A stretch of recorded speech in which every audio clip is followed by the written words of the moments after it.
Gente, a cada dia que passa, a tragédia em Petrópolis toma contornos ainda mais difíceis e dolorosos. As buscas por desaparecidos estão no 4º dia.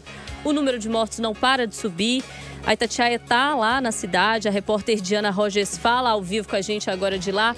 Ei, Diana, boa tarde. Como é que estão os trabalhos aí nessa sexta-feira, que teve inclusive visita do presidente Bolsonaro, né? Exatamente, Alessandra. Boa tarde para você, para todos os ouvintes. 122 mortos, infelizmente. A gente consegue observar aos poucos a cor do asfalto aqui em Petrópolis, porque eu dizia nas minhas entradas que era até difícil de tanto barro, mas uma cena muito comum são funcionários a todo momento retirando água da chuva ainda de terça-feira de dentro das garagens dos prédios.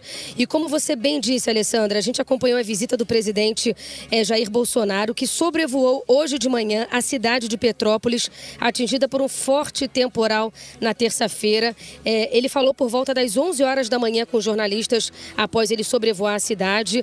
Bolsonaro disse que viu uma intensa destruição, uma imagem de guerra e que pôde ter uma perfeita noção da gravidade do que aconteceu aqui em Petrópolis. Jair Bolsonaro disse também que estava em território russo quando soube da tragédia e que imediatamente ele acionou seus ministros para saber o que poderia ser feito. Ele foi questionado pelos jornalistas sobre as medidas preventivas que poderiam ter sido tomadas e Bolsonaro disse que muitas vezes não há como prever uma tragédia, como foi o caso de Petrópolis. Vamos ouvi-lo.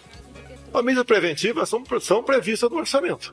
Ele é limitado, existe o orçamento federal, estaduais, municipais. Agora, na questão emergencial, o tratamento é diferente. Por muitas vezes, nós não temos como nos precaver de tudo que possa acontecer nesses 8,5 milhões de quilômetros quadrados. Então a população, logicamente, tem razão em criticar, mas aqui é uma região bastante acidentada. Infelizmente tivemos outras tragédias aqui, a gente pede a Deus que não ocorram mais e vamos fazer a nossa parte. Medidas preventivas, Orçamento Geral da União, votado normalmente na época certa. Medidas emergenciais é diferente, como nós estamos fazendo aqui agora. Bolsonaro estava acompanhado de vários ministros, entre eles o ministro de Desenvolvimento Regional, Rogério Marinho, que disse que já disponibilizou R$2 milhões para Petrópolis, para compra de kit alimentação, materiais de limpeza e também na desobstrução de ruas. Ainda segundo Rogério Marinho, cerca de R$2 bilhões foram disponibilizados para cidades de todo o país que foram atingidas por catástrofes climáticas. Vamos ouvi-lo também.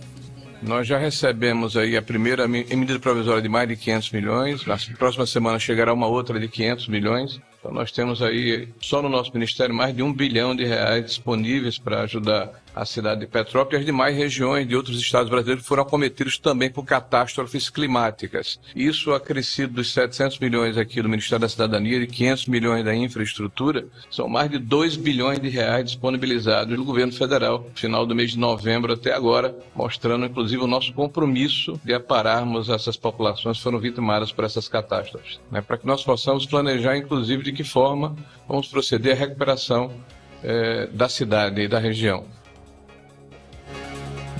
O presidente da Caixa Econômica, Pedro Guimarães, ele também estava na coletiva. Ele disse que 2 agências bancárias de Petrópolis foram muito impactadas pelo temporal.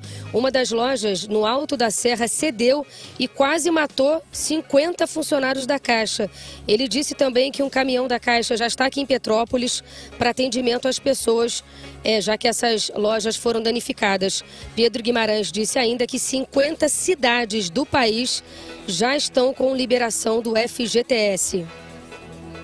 Temos 50 cidades com liberação do FGTS, o valor até R$ 6.220, limitado pelo saldo. E em primeira mão, o que nós estamos oferecendo para a população dessas 50 cidades é uma renegociação, uma pausa dos seus créditos na parte imobiliária, na parte de micro e pequenas operações e, por fim, como nós fazemos o pagamento de diversos benefícios sociais, como o Auxílio Brasil, é muito importante que nós retomemos o mais rápido possível.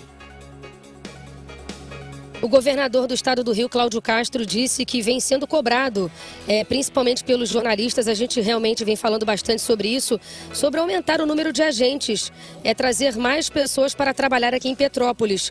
Mas nas palavras do Cláudio Castro, não adianta colocar 2, 3, 4 mil agentes, porque é um problema de trânsito por aqui e isso iria criar mais confusão.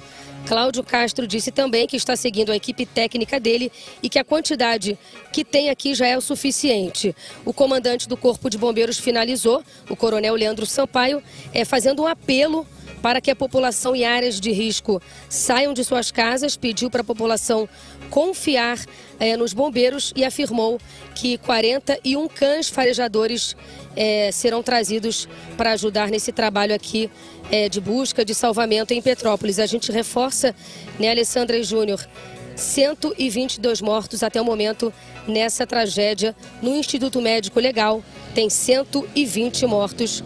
Voltamos com vocês, Júnior e Alessandra. Obrigado, Diana, pelas informações. Diana Rogers segue por lá.